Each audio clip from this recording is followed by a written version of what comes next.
Episode 1, The Numbers Game. Week 1, Arc 1, The Harlem Foundation. Before there was organized crime in Harlem, there was organized economics. The numbers game wasn't just gambling. It was Harlem's underground banking system. Black-owned, black-operated, running millions of dollars through a community locked out of legitimate finance. This is where our story starts. Picture Harlem in the 1920s. The Harlem Renaissance is exploding with art, music, and culture. But economically, black Americans are locked out. Banks won't lend to them. Most businesses won't hire them except for the lowest paying jobs. The doors to legitimate wealth building are closed. Into this void stepped the numbers game, also called policy, or the digits. Here's how it worked. You pick a 3-digit number between 000 and 999. You place a bet. Could be as little as a penny, usually a nickel or dime. If your number hits, you win at 600 to 1 odds. A dime becomes $60. For working people earning maybe $15 a week, that's life-changing money. But here's what the movies never show you.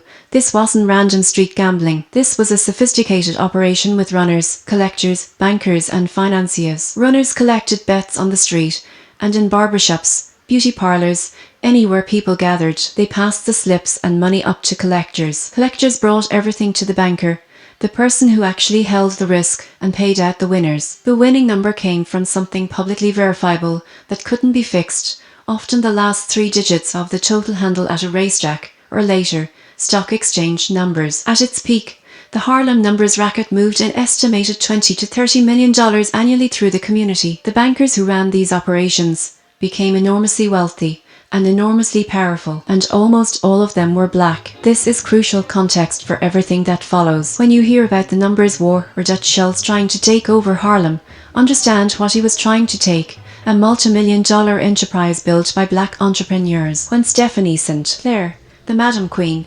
resisted Schultz's takeover, she wasn't just a criminal fighting another criminal. She was defending black economic power in one of the only spaces it existed. And when a young man from Charleston, South Carolina named Ellsworth Raymond Johnson came to Harlem and joined her operation, well, that's where our real story begins. Next week, Stephanie St. Clair, the immigrant from Guadeloupe, who became the undisputed queen of Harlem's numbers, the woman who put ads in newspapers calling out corrupt police, the boss who took a young Bumpy Johnson under her wing. You've heard of Bumpy, but do you know the woman who made him? This is Receipts, the real story of Bumpy Johnson and Frank Lucas.